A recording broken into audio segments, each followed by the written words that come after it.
बनता है। Okay, so national income accounting basically macroeconomics में है। और national income accounting, when we say accounting, what is the meaning of the word accounting? Accounting मतलब होता है कि जो चीज एक्चुअली हो गई, अब हम एक अकाउंट बना रहे हैं और हम देख रहे हैं कि उसकी वैल्यू क्या आई। ठीक है, तो ये चीज एक बहुत ही लेमैन लैंग्वेज में होती है। And all this paragraph states कि आपके लिए क्या क्या चीजें जरूरी हैं और क्या क्या चीजें हम इस चैप्टर में पढ़ने वाले हैं। और यहीं से ना हमें एक तरह के कीवर्ड का आइडिया भी लग जाता है। सो कीवर्ड का आइडिया कैसे लगता है आप देख सकते हो इस चैप्टर में क्या इंपॉर्टेंट होने वाला है। इस चैप्टर में national ways to calculate national income दिख रहा है, product method, expenditure method, income method, and also price indexes दिख रहे हैं, यानी जीडीपी डिफ्लेटर आपको तो दिख ही रहा है, लेकिन इसके साथ साथ consumer price index, wholesale price index, ये सारी चीजें भी आपको दिख रही हैं। एंड इसीलिए ये चीजें इंपॉर्टेंट होती है क्योंकि न्यूज़पेपर में भी आती है, तो this also relates to your current affair. Okay, so what are some basic concepts of macroeconomics? I have already highlighted. You can start reading this chapter. Okay, साथ साथ लेके बैठ सकते हो अगर आपके पास हार्ड कॉपी है, एंड पढ़ सकते हो। तो मैंने हाईलाइट करी हुई है कौन सी इंपॉर्टेंट चीजें हैं। जैसे कि ये एक पूरी स्टोरी आपको बता रहा है इकोनॉमिक्स की। सो उसमें हम लोगों को ये सबसे पहले जानने को मिल रहा है, जो हमारा सबसे पहली चीज है जो हम सीख रहे हैं इस चैप्टर में, वो है फाइनल गुड क्या होता है। ठीक है, व्हाट इज फाइनल गुड? ठीक है, so what is final good? Okay, the item which is meant for final use and will not pass any more stages of production और transformation, that is a final good. Example के तौर पे इसी book में बोला भी गया है कि फाइनल गुड क्या होता है। जैसे आप एग्जाम्पल लीजिए, अगर हम कंज्यूमर ड्यूरेबल का ले या कंज्यूमर गुड का लेते हैं। ठीक है, हम टी लीव्स लेते हैं, चाय पत्ती। तो चाय पत्ती आपने खरीदी, आपने जब खरीदी और घर में उसकी चाय बनाई, चाहे आपने उसे ट्रांसफॉर्म किया, बट आपने वो खरीदी कंज्यूम करने के लिए, तो वो फाइनल गुड बन जाती है। करेक्ट। इसी के साथ साथ हम और एग्जाम्पल यहीं पे देख लेते हैं। ठीक है, why do we call such goods final goods? Because once it has been sold it passes out the active economic flow. कोई भी गुड फाइनल गुड कब कहलाता है? जब वो इकोनॉमिक एक्टिविटी जो आपकी चल रही है, जो फ्लो चल रहा है, उससे बाहर हो जाता है। ठीक है, वो बन गया, अब कोई और प्रोसेस नहीं होगी, and that is ready to sell. So वो गुड को हम फाइनल गुड बोल देते हैं। अब यहाँ देख लीजिए। Okay, so they have given a very good example, as I said कि सेम एग्जांपल दिया है कि home cook food is not sold to the market, however if the same cooking और tea brewing has done in the restaurant where the cooked product would be sold to consumer, then same items such as tea leaves would cease to be final good and would be counted as input to which economic value addition can take place. ठीक है, सो ये एक difference होता है, आपको देखना है कि टी लीव्स है, टी लीव्स के यूज पे डिपेंड करता है और किसने खरीदी है उस पर डिपेंड करता है कि is it a final good और नॉट। अब यहाँ पर ना डिस्टिंग्विश करना होगा, फाइनल गुड में भी दो तरह के गुड होते हैं।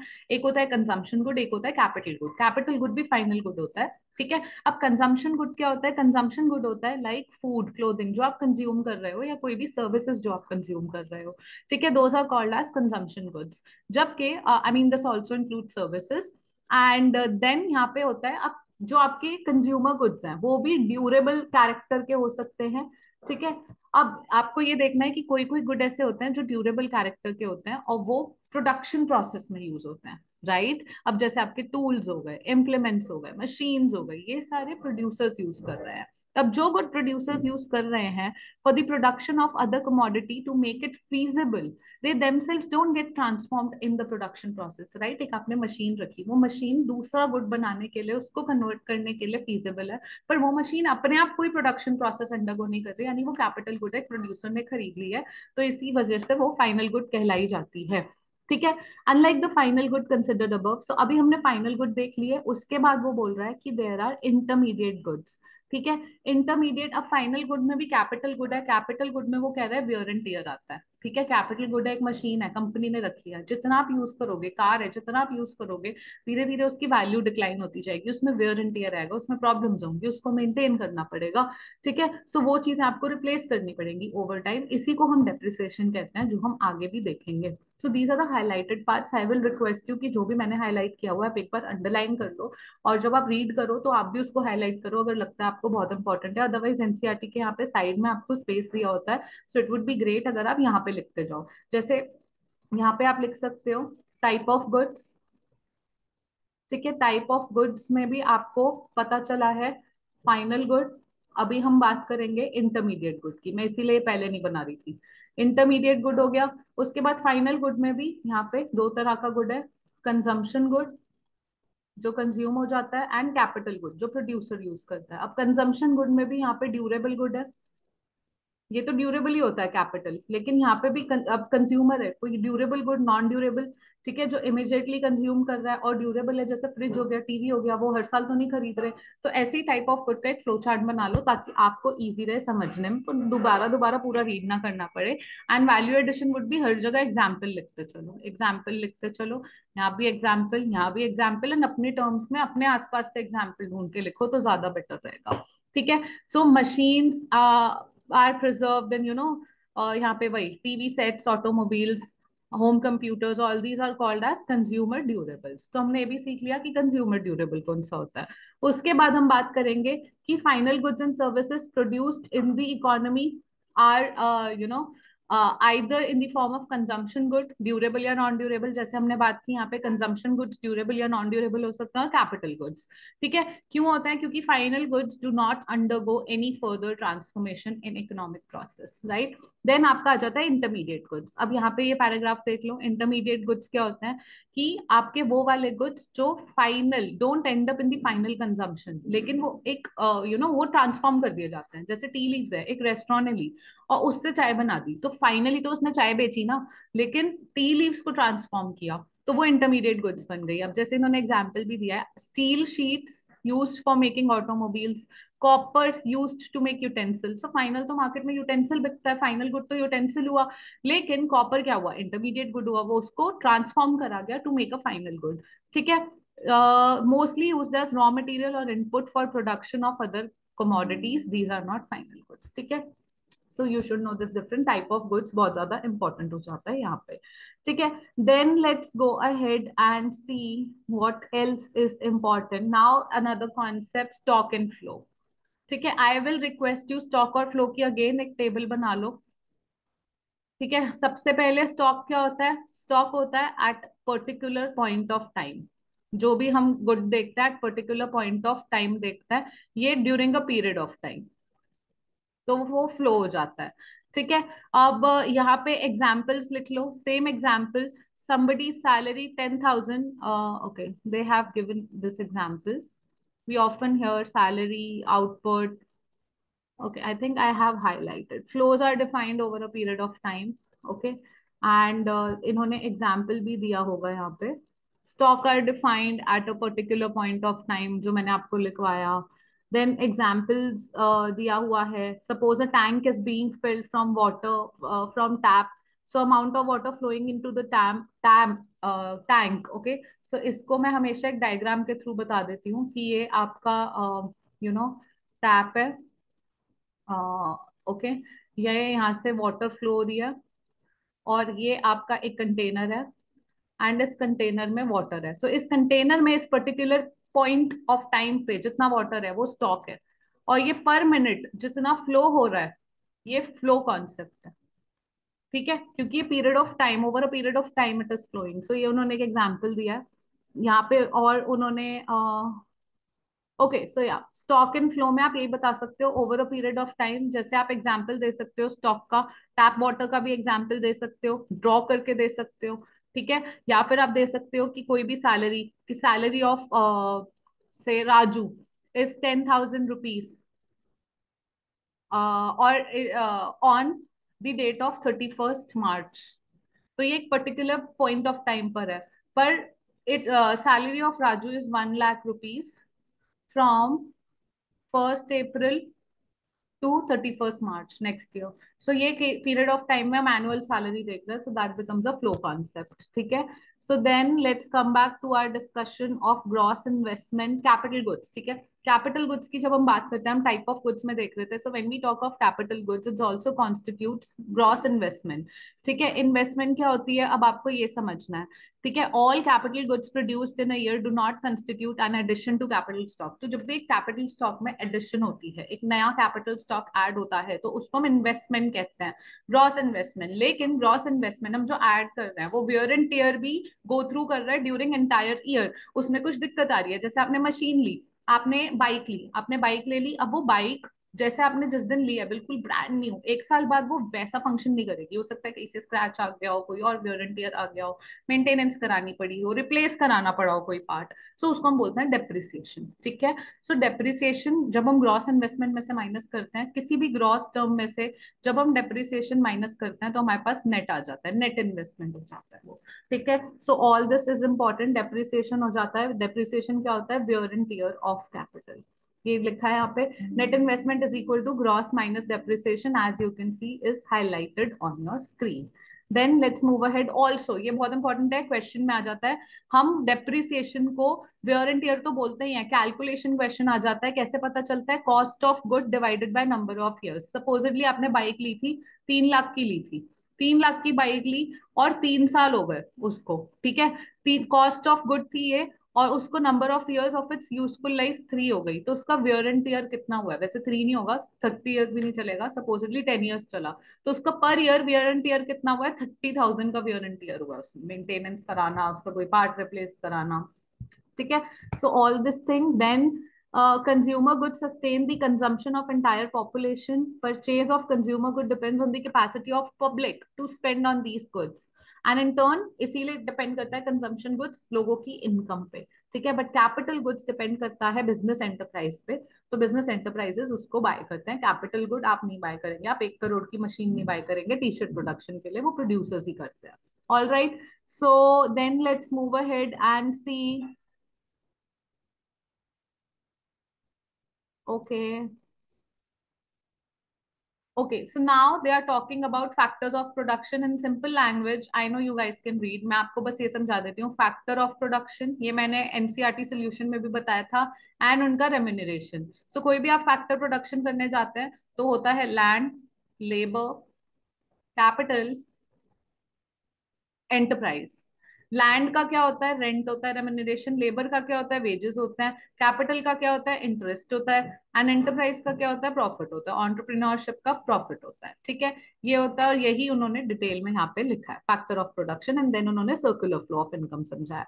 अब सर्कुलर फ्लो ऑफ इनकम में वो आपको सिर्फ 2 सेक्टर मॉडल सिखा रहे हैं, वो बोल रहे हैं कि ना गवर्नमेंट है ना एक्सटर्नल सेक्टर है, 2 सेक्टर मॉडल है, सिर्फ एक हाउस होल्ड है। ठीक है। और यहाँ पर एक फर्म है। अब फर्म है, अब हाउस होल्ड है, हाउस होल्ड फर्म को क्या दे रहा है, फैक्टर दे रहा है, फैक्टर सर्विस दे रहा है। इस फैक्टर सर्विस के बदले इनको क्या मिल रहा है, हाउस होल्ड को रेम्यूनरेशन मिल रहा है, फैक्टर पेमेंट मिल रही है। करेक्ट, फैक्टर पेमेंट मिल रही है। जैसे इन्हें पेमेंट मिली, इनके पास इनकम आई, इन्होंने अब क्या किया, इन्होंने इनसे क्या खरीदा, गुड्स एंड सर्विसेज, गुड्स खरीदे, और इसके बदले इन्हें क्या किया, पेमेंट किया, पेमेंट ऑफ गुड्स। ठीक है। सो ये एक सर्कुलर फ्लो सिंपल लैंग्वेज में 2 सेक्टर मॉडल का हम अज्यूम कर लेते हैं, यहाँ पे कोई भी लीकेज नहीं है। इसी वजह से हम ये भी कहते हैं कि जो फैक्ट फर्म्स फैक्टर पेमेंट दे रही हैं वो ही टोटल एक्सपेंडिचर के इक्वल है, क्योंकि जितना या ये पेमेंट दे रही हैं वो सारा का सारा ये खर्चा कर रहा है। There is no leakage, no saving, no saving, no taxes, no leakage. Leakage मतलब कोई भी मनी इस सर्कुलर फ्लो से आउट हो गया, इंजेक्शन मतलब इस सर्कुलर फ्लो में किसी ने मनी दे दिया, ऐड कर दिया। ठीक है। सो यही लिखा हुआ है यहाँ पे, और ये सर्कुलर फ्लो और थोड़ा सुंदर तरीके से समझाया हुआ है। अब यहाँ पे मार्किंग्स हैं, ए है, बी है, एंड सी है। ठीक है। सबसे पहले मैं आपको method of calculating national income बता देती हूँ। सो नेशनल इनकम जब आप कैलकुलेट करते हो, नेशनल इनकम क्या होती है, national income is the total value of all goods and services that are produced in an economy during a period of 1 year. ठीक है, during a period of 1 year. And अब आप domestic territory देख रहे हैं, तो within your boundaries, geographical boundaries, within the boundaries और within the territory. लेकिन अगर आप नेशनल इनकम देख रहे हैं तो it should be produced by residents, तो ये फर्क हो जाता है। देन अब देख लेते हैं कि फर्म्स जब फैक्टर पेमेंट देती हैं, ठीक है, तो फर्म का क्या होता है जब फैक्टर पेमेंट होता है और यहाँ गुड्स एंड सर्विसेज हो रहा है, तो फैक्टर पेमेंट कितनी मिल रही है इन लोगों को, ये बताता है इनकम मेथड। ठीक है। हाउस होल्ड स्पेंड कितना कर रहे हैं बताता है एक्सपेंडिचर मेथड। और गुड्स एंड सर्विसेज जो प्रोड्यूस होके जा रहे हैं इसको कहते हैं वैल्यू एडेड मेथड, फर्म्स कितना प्रोड्यूस कर रहे हैं। ठीक है। सो ये कभी कभी क्वेश्चन आ जाता है। Then let's move ahead. उन्होंने एरो का मतलब समझाया है, मेथड समझाया है। आई थिंक हम सीधा अब डिटेल में बात ही करेंगे कि मेथड्स कौन से होते हैं। सो सबसे पहले प्रोडक्ट मेथड पे आ जाते हैं। प्रोडक्ट मेथड आपको क्या बता रहा है? प्रोडक्ट मेथड आपको सिर्फ ये बताता है कि value added by firm.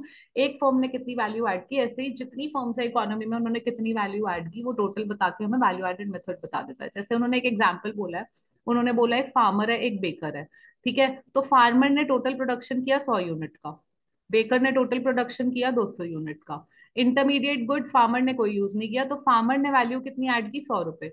Baker ने इंटरमीडिएट गुड 50 का यूज किया, तो वैल्यू ऐड बेकर ने अपनी कितनी की? 150। तो दोनों, अगर सिर्फ ये दो लोग हैं इकोनॉमी में, तो टोटल वैल्यू एडेड कितनी हो गई? 250 रुपीज। ठीक है, ये हो जाता है। फॉर्मूला यहाँ पर दिया है, इसे देख लो। Okay, value value of production of firms minus value of intermediate good use by a firm, ये एक फर्म की वैल्यू एडेड हो जाती है। ठीक है, हमें क्या मिलता है? ग्रॉस वैल्यू एडेड मिलती है जब हम सारी फर्म्स की ऐड करते हैं, उसमें से अगर हम डेप्रिसिएशन माइनस करेंगे तो हमें नेट वैल्यू एडेड मिल जाएगा। ठीक है। इन्वेंट्री क्या होता है? इन्वेंट्री होता है स्टॉक वेरिएबल। इन्वेंट्री क्या होता है? अब ये देख लो कि in in economy or in economics, the stock of unsold finished goods or semi-finished goods or raw material which a firm carries from 1 year to next year is called inventory। जो बच जाता है, जो एक साल से दूसरे साल कैरी होता है।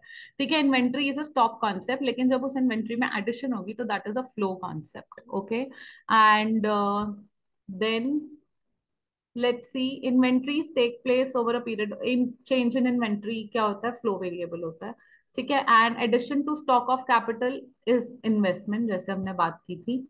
अब चेंज इन इन्वेंट्री प्लान्ड हो सकती है, अनप्लान्ड हो सकती है। जब प्लान्ड होती है चेंज इन इन्वेंट्री, तो क्या होता है कि एक प्रोड्यूसर ने प्लान किया है कि उसको by end of the year 1000 units चाहिए किसी चीज के, दैट इज प्लान्ड, वो उस हिसाब से अपनी प्रोडक्शन इंक्रीज करेंगे। लेकिन अनप्लान्ड कब होता है? अब अनप्लान्ड अक्यूमुलेशन भी होता है और डिक्यूमुलेशन भी होता है। इस बार सीयूईटी में डिक्यूमुलेशन का क्वेश्चन आ गया था and students got confused and उन्होंने अक्यूमुलेशन कर दिया था। सो डिफरेंस कैसे पता चलता है आपको? डिफरेंस ऐसे पता चलता है कि कोविड के टाइम पे आते हैं, उसका एग्जाम्पल लेते हैं। एंड अगर हम बात करें सैनिटाइजर्स की, सो एक फर्म है जो सैनिटाइजर प्रोड्यूस कर रही थी, नॉर्मल कर रही थी, बट अचानक से कोविड के टाइम पे डिमांड बहुत ज्यादा बढ़ गई, तो उनकी अनप्लान्ड डिक्यूमुलेशन हो गई कि ऑलरेडी जो इन्वेंट्री रखी थी उन्होंने अगले साल ले जाने के लिए, उसमें से भी उन्हें निकालना पड़ गया स्टॉक। ठीक है, लेकिन अब अनप्लान्ड अक्यूमुलेशन कैसे होती है? जैसे लिपस्टिक्स ब्रांड ले लेते हैं। लिपस्टिक्स ब्रांड सडनली कोविड के टाइम सब मास्क लगाने लग गई थी लेडीज, तो लिपस्टिक यूज होना बहुत कम हो गया था, उसकी परचेज बहुत कम हो गई थी, जिसकी वजह से उन्होंने सोचा था इस साल जितनी बिकेंगी उतनी सेल नहीं हुई, जिस वजह से अनप्लान्ड अक्यूमुलेशन हो गई। ठीक है, सो इसको अनप्लान्ड अक्यूमुलेशन या डिक्यूमुलेशन कहते हैं। एंड प्लान्ड होती है जब एक फर्म ने प्लान किया है कि हाँ नेक्स्ट ईयर उतना लेके जाना है। इन्होंने एग्जाम्पल दिए हैं, सो आई विल अर्ज यू कि एग्जाम्पल प्लीज रीड कर लेना, क्योंकि हमने एनसीईआरटी के बैक क्वेश्चन सॉल्व करते हुए देखा था ऐसा क्वेश्चन, और उसमें एग्जाम्पल्स कोट करना is must. So you should quote example. Now let's see, gross value added by one firm क्या होता है? Output produce minus value of intermediate good. और इसको कैसे करते हैं? Value added value of sales plus change in inventory, total कितनी sale की और इन्वेंट्री कितनी हुई है उसकी टोटल वैल्यू एडेड बताता है, वैल्यू ऑफ आउटपुट बताता है, minus value of intermediate good. ठीक है, ऐसे आपका ये फॉर्मूला आता है। नेट वैल्यू एडेड में से बस डेप्रिसिएशन माइनस हो जाती है, और total gross value added by all the firms क्या देता है हमें? जीडीपी देता है। ओके, सो ये चीजें जाननी जरूरी हैं।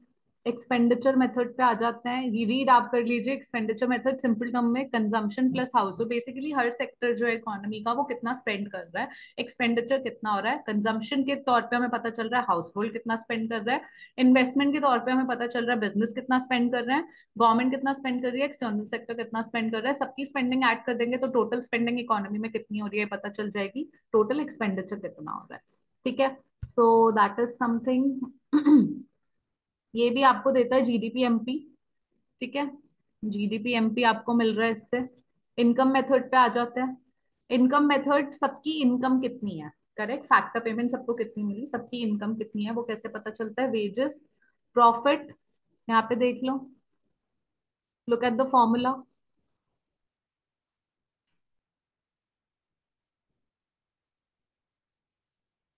तो इन्होंने फैक्टर पेमेंट ले ली, वेजेस सबके, profit, interest, rent, total factor income, and ये बोल रहे हैं तीनों सेम होता है। ठीक है, ये यहीं पे यही बोल रहे हैं कि आपका जो ये है जीवी ग्रॉस वैल्यू एडेड है, यानी प्रोडक्ट मेथड है, ये इक्वल है कि जितना प्रोड्यूस हुआ जो जो प्रोड्यूस हुआ वही लोगों में बिका, उसी पे स्पेंडिंग की लोगों ने, इसीलिए वो एक्सपेंडिचर मेथड के इक्वल हुआ।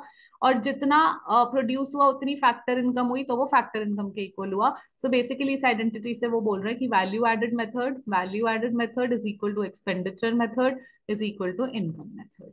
ठीक है, this is what I am not equal to, it's identity. Three equals का मतलब क्या होता है कि आइडेंटिटी है ये, this is bound to be true. Okay, all right, then let's see. Value added बता दी फर्म ए की, फर्म बी की, हमने बेकर के केस में भी देखा था। वेजेस एंड प्रॉफिट बता दिए, तो वो भी इक्वल आ रहे हैं। अब बात कर लेते हैं factor cost, basic prices and market prices की। सो एक बहुत इंपॉर्टेंट बात कर लेते हैं यहाँ पे। The most highlighted major of national income has been GDP at FC. पहले जीडीपी एट एफसी देखते थे हम। Central statistical office of government has been reporting GDP at FC and at market price. In its revision in January 2015, जब आपका planning commission भी नीति आयोग बन गया था, CSO replaced GDP at FC with GVA at basic prices. ठीक है, and GDP at market prices, which is now only GDP, is now the most highlighted measure. So अगर आपको कहीं GDP दिख रहा है तो वो ये बोल रहे हैं कि अगर खाली GDP दिख रहा है इसका मतलब है GDP at MP है। ठीक है, अब बेसिक प्राइसेस क्या होता है, सबसे पहले ये समझो, we should discuss the concept of basic prices, this is important. ये नॉर्मली लोग नहीं डिस्कस करते हैं, मैंने देखा है ये क्वेश्चन में आते हुए। So the distinction between factor cost, basic prices and market prices is based on distinction between net production taxes, यानी प्रोडक्शन टैक्सेस में से माइनस कर दी production subsidy, and net product taxes. अब what is the difference between production taxes and product taxes? ठीक है, so product taxes, production taxes and subsidies are paid or received in relation to production and are independent of the value of volume of production, such as land revenue, stamp, registration fee. यानी कितना production tax और subsidy क्या होता है कि volume of production कितना हो रहा है उस पर नहीं डिपेंड करता। कितना भी वॉल्यूम हो, आप 1000 यूनिट टी शर्ट बना लो, आप 10 लाख बना लो, डजेंट मैटर। जो एक बेसिक प्रोडक्शन टैक्सेस होते हैं जिन चीजों पे जाते हैं, जैसे land revenue, stamp, registration fees, ये तो आपको करनी पड़ेगी ना प्रोडक्शन प्रोसेस फुलफिल करने के लिए। ठीक है, तो ये प्रोडक्शन नेट प्रोडक्शन टैक्सेस होते हैं। देन आपका आता है product taxes and subsidies, on the other hand, are paid or received per unit or product, such as excise tax. So आप कितना प्रोड्यूस कर रहे हो क्वांटिटी में पर यूनिट, उस पे जो टैक्स जाता है वो जाता है प्रोडक्ट के ऊपर। और प्रोडक्शन टैक्स और सब्सिडी जो होता है वो मैटर नहीं करता कितना अमाउंट आप प्रोड्यूस कर रहे हो, वो प्रोडक्शन प्रोसेस पे जाता है। So I hope I made myself clear. Production factor cost क्या होता है? फैक्टर कॉस्ट इंक्लूड करता है only payment to factors of production. It does not include any tax. In order to arrive at market price, we should add factor cost. The factor cost में net and direct taxes less total subsidies. The basic price lie in between. They include the production taxes, less production subsidies, but not product taxes. Basic prices कौन से होते हैं? Basic prices वो होते हैं जो आपने कुछ प्रोड्यूस करा। सो आपको ये समझना है वैल्यू एडेड मेथड में हम कर क्या रहे हैं। हम एक टी शर्ट बना रहे हैं, आप टी शर्ट प्रोड्यूसर हो। अब आप टी शर्ट बना रहे हो, उसके लिए आपने लैंड लिया है, लेबर लिया है, कैपिटल लिया है, ऑन्टरप्रेन्योरशिप स्किल्स लगा रहे हो अपने, तो इन सबकी इनकम भी दोगे। कुछ सब निकालने के बाद आपकी वैल्यू ऐड कितनी हुई, आप प्रोडक्ट की कॉस्ट निकाल लोगे। लेकिन उस प्रोडक्ट की कॉस्ट में आप क्या ऐड करोगे? Production taxes minus production subsidy. यानी नंबर ऑफ यूनिट कितनी बनाई वो मैटर नहीं करता, लेकिन ओवरऑल प्रोडक्शन पे कितना टैक्स और कितनी सब्सिडी लगी वो तो काउंट आप करोगे ही। ठीक है, सो वो बेसिक प्राइसेस का पार्ट होता है। Okay, so that is one thing. Then you have, yeah, but product taxes include नहीं होते हैं। ठीक है, therefore we arrive at market prices पे आने के लिए इसीलिए हमको क्या करना पड़ता है? प्रोडक्ट टैक्सेस भी ऐड करने पड़ते हैं बेसिक प्राइसेस में, इससे हम मार्केट प्राइस पे आ जाते हैं। ठीक है, as stated above, now CSO releases GVA at basic prices, gross value added at basic price करते हैं वो, जिसमें प्रोडक्शन टैक्स इंक्लूडेड होता है पहले से। Thus it includes the net production tax but not net product tax. In order to arrive at the GDP at market price, we need to add net product taxes to GVA at basic prices. ठीक है, सो क्या बोल रहा है? GVA at factor cost plus net production taxes is equal to GVA at basic prices, जो हमारा basic prices CSO release करता है। फैक्टर कॉस्ट में कुछ भी इंक्लूडेड नहीं होता, जैसे ही उसमें प्रोडक्शन टैक्सेस इंक्लूड हो जाते हैं नेट, तो वो बेसिक प्राइस बन जाता है। और बेसिक प्राइस में भी जब प्रोडक्ट टैक्स इंक्लूड हो जाता है तो वो मार्केट प्राइस। तो क्या मुझे समझ आ रहा है, जीवीए एट फैक्टर कॉस्ट, बिल्कुल ही फैक्टर की क्या कॉस्ट है बस उतना, उसमें मैं ऐड कर दूं नेट प्रोडक्शन टैक्सेस, तो ये बन जाता है जीवीए एट बेसिक प्राइसेस। इसमें मैं ऐड कर दूं अगर नेट प्रोडक्ट टैक्सेस, तो ये बन जाता है जीवीए एट मार्केट प्राइस। ठीक है, सो ये डिफरेंस होता है तीनों में। नॉर्मली हम हर हेल्प बुक में फैक्टर कॉस्ट और मार्केट प्राइस की बात करते हैं, बेसिक प्राइसेस की नहीं करते, जबकि सीएसओ जो डेटा रिलीज करता है वो बेसिक प्राइसेस का करता है, इसलिए this is very important. Macro economic identities कौन सी होती है, वही होती है यार, सिंपल टर्म्स में एनडीपी से जीडीपी पे कैसे जाते हैं। सो आपको ये पता होना चाहिए कि ग्रॉस से नेट पे आने के लिए डेप्रिसिएशन माइनस करनी पड़ती है। फिर उसके बाद डोमेस्टिक टेरिटरी और रेजिडेंट या नेशनल पे आने के लिए net factor income from abroad. And ये वाला कॉन्सेप्ट मैंने डिटेल में जहां समझाया, मैं वीडियो यहाँ पे लिंक कर रही हूँ, वहां पे आपको बहुत अच्छे से मैंने डोमेस्टिक टेरिटरी वर्सेस जो आपका रेजिडेंट होता है या कैसे कैलकुलेट करते हैं वो बहुत अच्छे से समझाया बोर्ड पे। सो प्लीज उसको देख लेना, यहाँ पे मैं लिंक कर रही हूँ। ठीक है, देन एंड ऑल्सो डिस्क्रिप्शन में भी लिंक कर दूंगी एंड टूवर्ड्स द एंड भी लिंक कर दूंगी, so that you have it everywhere and you can clear out the difference, okay, because that again requires a separate time and then this video will go really long. तो ये चीज हो गई है। And market price, basic price, factor cost में क्या difference है ये आप देख चुके हो, यही सब बता रहे हैं। अब पर्सनल इनकम पे आ जाते हैं। Personal income, so personal income क्या होती है, नेशनल इनकम जो होती है वो कंट्री की इनकम होती है। ठीक है, कंट्री की इनकम में से क्या क्या चीजें माइनस कर दूं कि मेरी पर्सनल इनकम आ पाए, पर्सनल इनकम जो मेरे हाथ में आएगी। ठीक है, सो पर्सनल इनकम क्या होती है, national income minus undistributed profit minus net interest payment made by house hold minus corporate tax plus transfer payment. Transfer payment scholarships वगैरह होती है, वो तो आपकी पर्सनल इनकम ही हुई। देन ओके, अब पर्सनल इनकम मेरे हाथ में आ गई सपोजिटली 60,000, बट ये सारी मेरे पर्सनल खर्चे के लिए नहीं है, इसमें से मुझे टैक्सेस देने हो सकते हैं, बहुत कुछ देना हो सकता है। सो जब मैं इसमें से टैक्स और नॉन टैक्स पेमेंट हटा लेती हूँ जो मेरी नहीं है, तो फिर मेरे पास बचती है personal disposable income. Disposable income मतलब the income which is ready to dispose of, यानी ये मैं खर्चा कर सकती हूँ वो वाली इनकम। Personal income is not something जो मैं पूरी खर्च कर सकती हूँ, क्योंकि अभी भी मेरी बाउंडेशंस है, बाउंड्रीज हैं कि मुझे उसमें से टैक्स देना है, नॉन टैक्स पेमेंट देना है। बट डिस्पोजेबल इनकम वो इनकम होती है, डिस्पोजेबल का मतलब ही होता है the income that is personal to me which is mine which is ready to be disposed of. Okay, so that is one thing, these are the identities. ये table बहुत इंपॉर्टेंट है, अब जो शुरू हो रही है देख लेना, ये बहुत इंपॉर्टेंट टेबल है, सीयूईटी के क्वेश्चंस बहुत आते हैं इसमें से, सीबीएसई के बहुत क्वेश्चंस आते हैं बोर्ड के, बहुत इंपॉर्टेंट है। अब नॉमिनल और रियल जीडीपी देख लेते हैं। सो नॉमिनल और रियल जीडीपी में मैंने डिफरेंस एक वीडियो में बताया, वो भी मैं यहाँ आई बटन में लिंक कर रही हूँ, इस वक्त आपको देखने को मिल जाएगी, सो वो डिटेल में देख लो। रियल जीडीपी बेसिकली कुछ नहीं है आपका ना, जो जीडीपी होता है सिंपल लैंग्वेज में प्राइस इनटू क्वांटिटी होता है।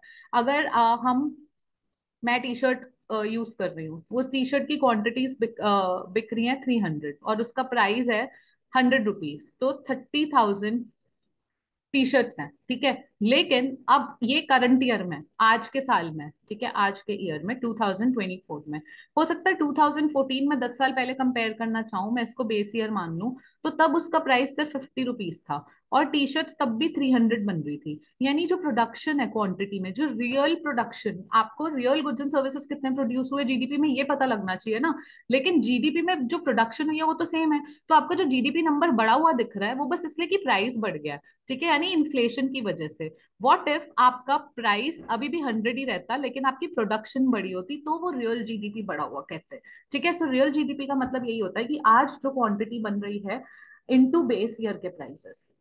ठीक है, और करंट तो अब इसको मैं बता देती हूँ, नॉमिनल जीडीपी होता है आज की क्वांटिटी आज के प्राइसेस पे। जैसे ये था आज की क्वांटिटी आज के प्राइसेस पे 300 × 100, सो आज की सॉरी या 300 × 100, सो आज का प्राइसेस ये है, आज का नॉमिनल जीडीपी हो गया 30,000, लेकिन आज की क्वांटिटी 300 है और पहले प्राइसेस 50 थे। ठीक है, सो ये सिर्फ 15,000 था मेरा real GDP. Real GDP in the sense कि एक्चुअल इन्फ्लेशन हटा दूं तो कितना ज्यादा, मतलब जो रियल क्वांटिटी, रियल जीडीपी मतलब रियल वाला जीडीपी, यानी प्राइस हटा के प्रोडक्शन कितनी बढ़ी है, क्योंकि डेफिनेशन में देखोगे तो it is the value of production of goods and services ना, तो what is the real value of production of goods and services, that is what real GDP tells you.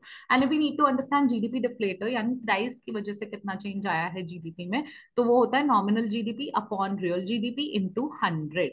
ठीक है, सो ये आपका जीडीपी डिफ्लेटर होता है। नाउ प्राइस इंडेक्सेस में ये बहुत इंपॉर्टेंट आ जाता है, consumer price index and wholesale price index. Wholesale price इन्होंने क्योंकि मेंशन किया है तो इसलिए इंपॉर्टेंट है, हालांकि बहुत ज्यादा डिटेल में नहीं समझाया है। लेकिन कंज्यूमर प्राइस इंडेक्स होता है कंज्यूमर का गुड्स एंड सर्विसेज का बास्केट, एक बेसिक बास्केट जिसका हम प्राइस देखते हैं, जो हम डे टू डे पे कंज्यूम करते हैं कि वो कितना राइज हो रहा है। होलसेल प्राइस इंडेक्स होता है जो होलसेल लेवल पे प्रोड्यूसर्स का बताता है प्रोडक्शन बेसिस पे कि कितना इंक्रीज हुआ है प्राइस में। डिटेल जाननी है, अगेन मैं आई बटन में रेलेवेंट वीडियो लिंक कर दूंगी so that you have everything. And अगर और डिटेल जाननी है, न्यू वीडियो चाहिए, फ्रेश वीडियो चाहिए, कमेंट सेक्शन में लिख दो and I will be happy to help. ठीक है, so that's the thing. Then the index for wholesale prices is called wholesale price. In countries like USA, it is referred to as producer price index. ठीक है, wholesale को USA में producer price बोल देते हैं, they use that.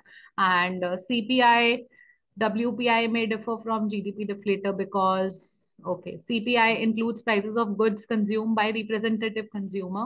Hence, it includes price of imported goods. GDP deflator does not include price of imported goods. Then, goods produced by consumer do not represent all the goods which are produced in the country. GDP लेता है all goods, GDP deflator. And the weights are constant in CPI but differ according to production level in GDP deflator. Product weights मतलब कि कौन weightage कितनी दे रहे हो कौन से गुड को, कि सीपीआई में हम सबका कांस्टेंट ले रहे हैं कि सारे बराबर प्रोड्यूस हुए हैं, बट ऐसा नहीं होता। जीडीपी डिफ्लेटर में हम ये लेते हैं कौन सा गुड कितना प्रोड्यूस हुआ है, कितना वेटेज है। वेटेज मतलब कितनी इंपॉर्टेंस है। सपोजिटली कंज्यूमर गुड्स को इंपॉर्टेंस मिली है, सी ब्रेड एंड बटर है ज्यादा प्रोड्यूस हो रहा है, उसकी वेटेज 0.6 ले ली। लेकिन ड्रग्स हैं वो सिर्फ 5% प्रोड्यूस हो रहा है, तो उसकी वेटेज 0.5 ले ली। This is how weights differ. Then last is GDP and welfare. So GDP may not tell you the welfare of a country. Why?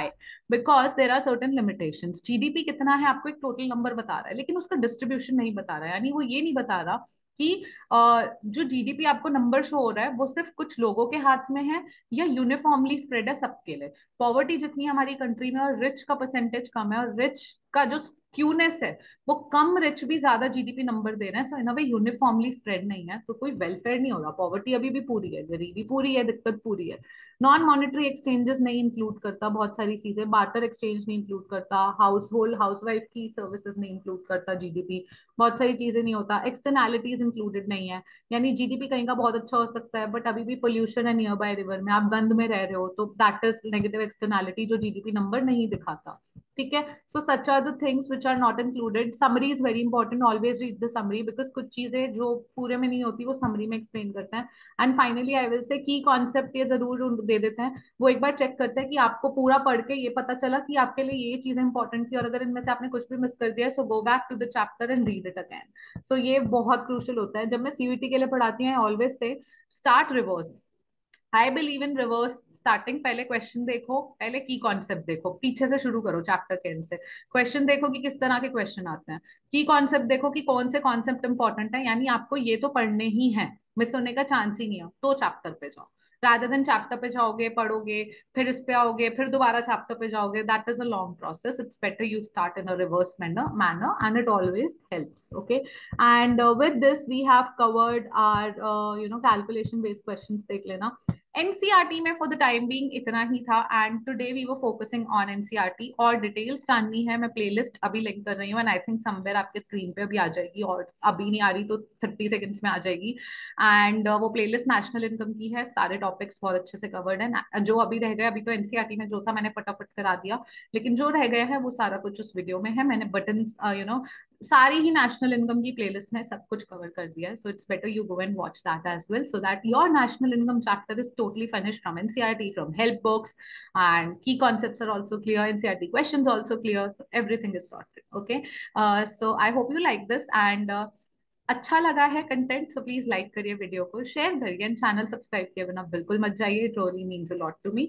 I will see you next time, until then take care and bye bye.